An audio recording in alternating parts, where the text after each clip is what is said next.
не да работат доктори во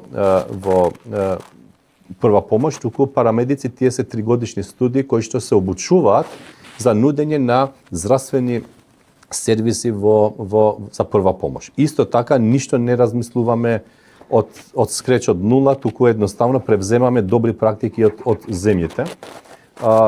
И тие ќе дават услуги здравствени. Моменталниот наш систем функционира дека брзата помош има свој возач и екипа која што пристапува на терен. Так. Тој возач го управува само возилото. Зошто да не се дообучат со некаков стимул тие возачи да станат и парамедици за некои основни потреби. Сега не зборуваме за некакви сложени интервенции, но да можат и тие некаква прва помош да дадат, најпросто кажано. Значи, во моментот како функционира кај нас, за да има екипа за брза помош, мора да имате медицинска сестра, доктор и возач. Возачот нема да може, бидејќи сепак исто така е многу битно да стартува, да биде концентриран и да менаџира само со процесот на возење или транспорт од една точка на друга точка. Но докторите тука се тие што не треба да бидат и треба да се менуваат со парамедици.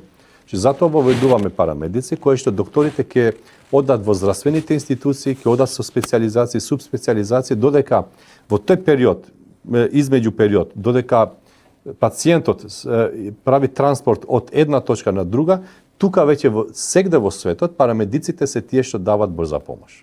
Веќе не можете во светот да видите доктор кој што работи на брза помош. И затоа отидовме исто паралелно.